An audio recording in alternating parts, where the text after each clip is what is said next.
बोल न्यूज की वीडियोस देखने के लिए हमारे चैनल को सब्सक्राइब करना और बेल आइकन पर क्लिक करना ना भूलें।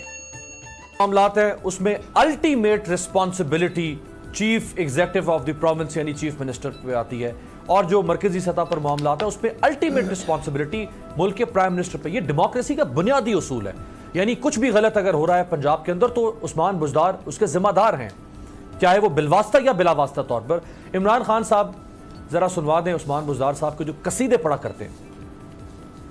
मैं समझता हूं कि उस्मान बुज़दार इंशाल्लाह पंजाब के बेस्ट चीफ मिनिस्टर बनेंगे। टाइम दो और आपको पता चलेगा कि इंशाल्लाह ये सबसे कामयाब चीफ मिनिस्टर होंगे पंजाब के। उस्मान बुज़दार तब्दीली का नाम है, तो मैं इस तरह का आदमी चाहता था। ये लग रहा है कि जिस तरह मैं क्रिकेट में खिलाड़ी चुनता था और वो माशाल्लाह वो बड़े बड़े इंजमाम लाकर वसीम अकरम बन जाते थे, मुझे लगता है यहाँ भी इंशाल्लाह हमारा वसीम अकरम निकलने वाला है। उस्मान बुज़दार वक्त गुजरने तो तुमने उसकी बड़ी तनकीद की है, तुम देखना एक ऐसा जबरदस्त ये निकल रहा है, ये वसीम अकरम प्लस, ये वसीम अकरम प्लस निकल रहा है। सबको दिखा दे, सारे हंस रहे।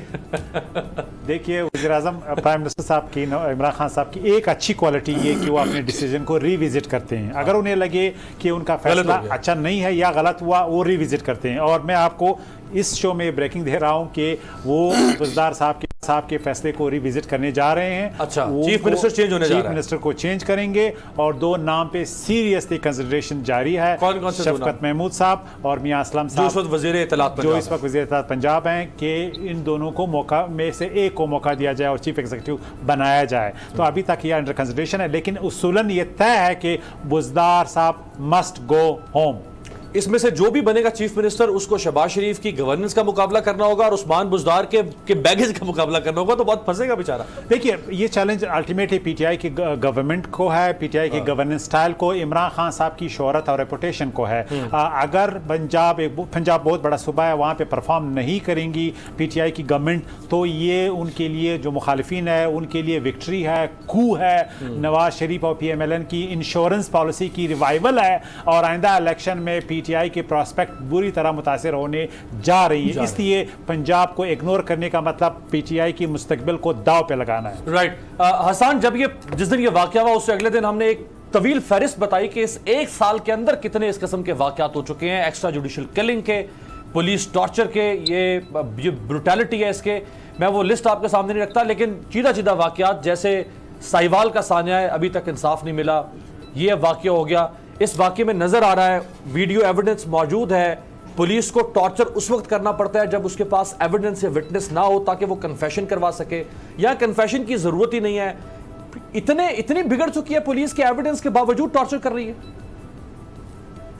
नहीं अमीर भाई, बिल्कुल पुलिस किसी सूरत में, इंटरनेशनल लॉज है, पाकिस्तानी लॉज है, टॉर्चर मेंटल फिजिकल अलाउड ही नहीं है इस पुलिस को। यही तो वजह है, इनको बिल्कुल अलाउड नहीं, हमें इनको बिल्कुल गुंजाइश नहीं देनी चाहिए, no matter how heinous the offenses. और बसरा साहब को भी मैं करेक्ट करूं, 40 घंटे लगे FIR रजिस्टर कराने में। मेरा कुलीग उसामा 40 घंटे बैठा रहे पुलिस स्टेशन फैमिली के साथ FIR। ये टेढ़ी दुम है। मैं इनको, आप दिल करता है कि इंसानों को बंदा वो करे जो ये लोगों के साथ करते हैं। और हाँ, आपकी बात बिल्कुल सही है, बुज़दार साहब इज अंडर क्वेश्चन। अगर उन्होंने अपनी खामोशी, ये चुप ना तोड़ा, तो जाहिर है फैमिली को लेके हम CM हाउस जाएंगे, हम चुप नहीं बैठेंगे।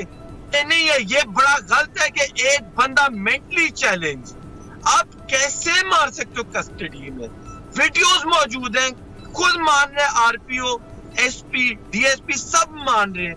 SP और DSP को तफ्तीश से बाहर कर दिया, जैसे वो मुलव्विस। DSP is the main criminal, DSP और SHO के कमरे साथ है उस थाने में। SHO कैसे कुछ कर सकता है DSP के मर्जी के बगैर? फिर आपने भगा दिए, उसी थाने से तफ्तीश करा रहे हो। ये कैसा निजाम है?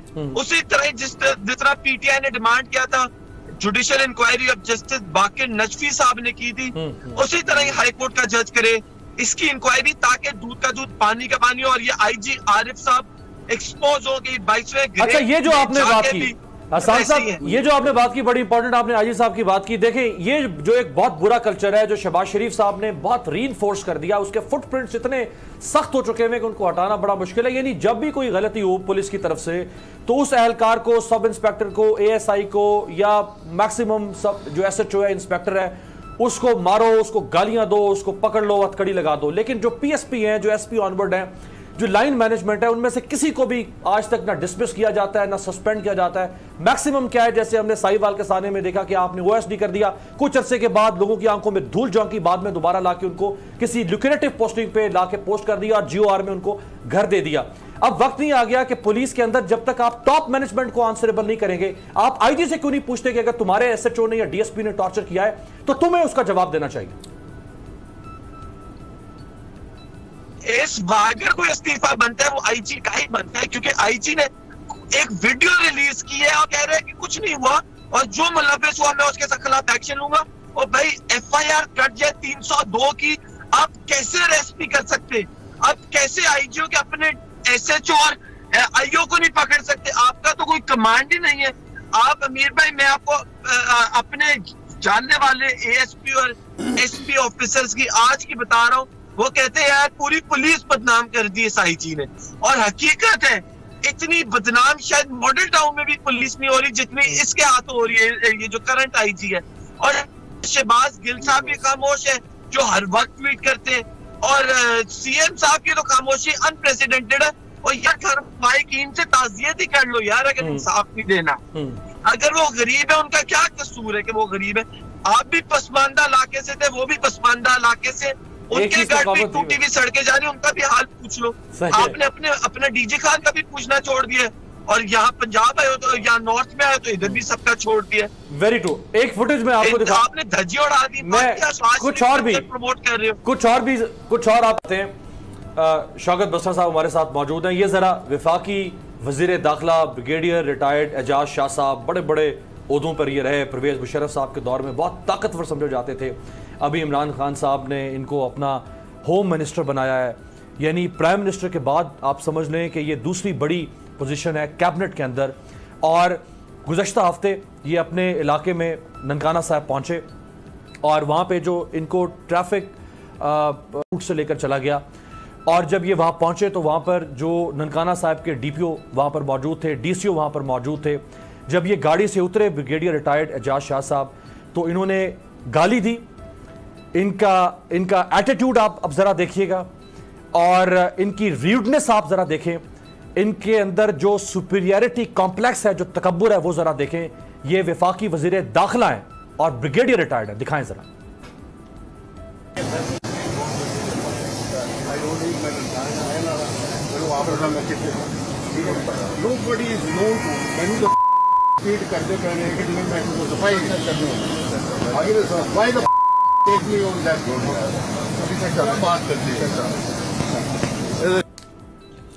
ये जहां 2 दफा हमने बीप लगाई है, वहां पे इन्होंने एक बहुत गंदी और फोश गाली दी है, बहुत फोश गाली दी है।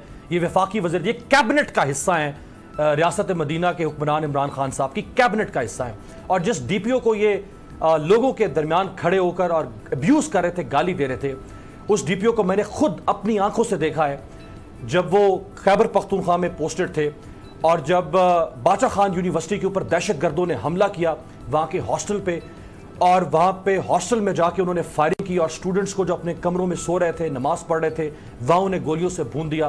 तो ये DPO जो आज ननकाना साहब में DPO हैं, ये वहाँ जाके मैंने खुद इनके कपड़े खून में लथपथ देखे। मैं जब वहाँ पे रिपोर्टिंग करने के लिए और प्रोग्राम के लिए पहुँचा, और वहाँ पे ये लाशों को उठा रहे थे वहाँ से और फौरी तौर पे जख्मियों को मुंतकिल कर रहे थे, सबसे पहले उन्होंने रिस्पॉन्स किया।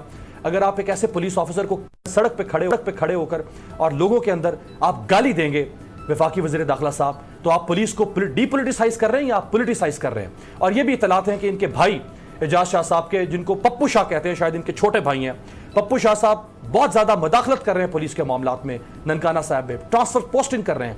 और इन दोनों भाइयों की यह ख्वाहिश होती है कि इनकी जबान से जो लफ्ज निकले पुलिस हर हाल में पूरा करे। शौकत बसरा साहब, पहले तो मैंने जो अपने एजाज शाह साहब वाली फुटेज दिखाई, मैं मजम्मत करता हूँ, बिल्कुल इस किस्म का रवैया नहीं होना चाहिए। प्राइम मिनिस्टर जो है वो अबव द लॉ नहीं है, तो कोई भी अबव द लॉ नहीं है। मैं समझता हूँ कि उनको इस किस्म का रवैया बिल्कुल इख्तियार नहीं करना चाहिए, वो बहुत अहम मनसब पे फाइज हैं। और दूसरी बात, मैं न्याजी साहब को और सलाहुद्दीन के वर्सा को यकीन दिलाता हूँ अमीर अब्बास साहब के प्रोग्राम के ज़रिए, जिस तरह वो चाहेंगे, जिससे चाहेंगे वहाँ से तहकीक तफ्तीश होगी और मेरिट पे इसको केस को निपटाया जाएगा।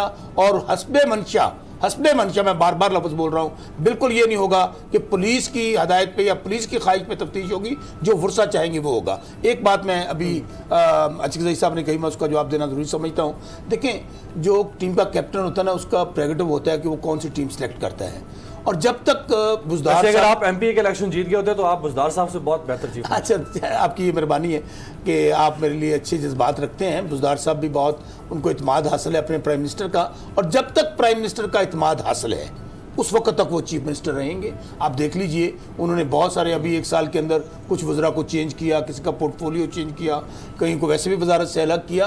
तो प्राइम मिनिस्टर जो है उसको क्या फैसला करते हैं, क्या लेते हैं, अगर अभी अचकज़ई साहब ने तो आज के वक्त तक, इस वक्त तक ऐसी कोई खबर मेरे नॉलेज में तो नहीं है, कोई खबर नहीं है। बाकी अचकज़ई साहब ने ब्रेकिंग एक और भी इन्होंने खबर दी है, मैं जरा वो खबर भी आपसे पूछ लूं। आपने ये खबर दिया है कि जी 12 अरब डॉलर की डील हो रही है नवाज शरीफ साहब की फैमिली की, जिसमें शहबाज शरीफ साहब की फैमिली नहीं है। 12 अरब डॉलर ये देंगे, इनको सेफ एग्जिट मिलेगा, ये मुल्क से बाहर चले जाएंगे। बिल्कुल, नवाज शरीफ साहब इस वक्त तमाम लेवरेजेस खो चुके हैं, बैरूनी मदद इनको नहीं पहुंची, पार्टी की मदद नहीं पहुंची, ख़ानदान इनके साथ खड़ा नहीं है, जेल में वो एक AC भी उनके पास अब जो का ऑप्शन है वो भी शायद नहीं रहा, और अब सिर्फ ख़ानदान के लोग बिल्कुल AC है, लेकिन वो कमरान, अखबार वो कमरान जो हेलीकॉप्टरों में जिनके लिए खाना आता था, जो मरी में एक स्पेशल रेस्ट हाउस जो बरतानिया के महल से कम नहीं था, अंदर जो फैसिलिटीज़ थे, उनके लिए जेल यकीनन एक आइडियल चॉइस नहीं है। तो अब उन्होंने ये फैसला किया है कि वो डील लेंगे और ये जो पैसा है वो सरेंडर करेंगे, क्योंकि ये अरबों डॉलर्स के यानी इनके पास एसेट्स हैं। हमें मालूम है दुनिया में ये पैसा बाद से पाकिस्तान को डॉलर्स में दिया जाएगा, ये रुपीस में यहाँ पे दिया जाएगा। इसकी तय हो रही है कि कैसे देगा, कौन देगा, किस करेंसी में देगा, कहाँ हैंड ओवर करेगा, और जो डॉटेड लाइंस एग्रीमेंट है वो किधर साइन करेगा। क्योंकि इसका एक कंडीशन ये नहीं है, ये है कि मैं ये एडमिट नहीं करूंगा कि मैंने करप्शन की है, मैं एडमिट नहीं करूंगा कि ये मैं प्ली बार्गेन कर रहा हूं। तो एक ऐसा डील जिसमें कन्फेशन नहीं होगी, कन्फेशन नहीं होगी, सेफ एग्जिट, ऑनरेबल एग्जिट मिल जाएगा, ऑनरेबल तरीके से ये पैसे सरेंडर करके स्टेट जो है उनको, लेकिन वो तो बाहर जाके ये बात क्लेम करेंगे कि हमने तो पैसे दिए ही नहीं, या हमने तो कुछ गलत नहीं किया था, तो वो तो सारा आप back to the square one. Imran Khan साहब, दो बातें, अगर आपने इस मसले को हल करना है तो फिर एक गैर जज्बाती अंदाज से देखना है, क्या पैसे लूटे गए, जी बिल्कुल साबित है, क्या वो देने के लिए तैयार है, बिल्कुल है। अब बाकी चीजें जो है वो सानवी हैं, इंपॉर्टेंट ये है कि जो पैसा लुटा गया वो वापस रियासत को मिले। बोल न्यूज की वीडियोस देखने के लिए हमारे चैनल को सब्सक्राइब करना और बेल आइकन पर क्लिक करना ना भूलें।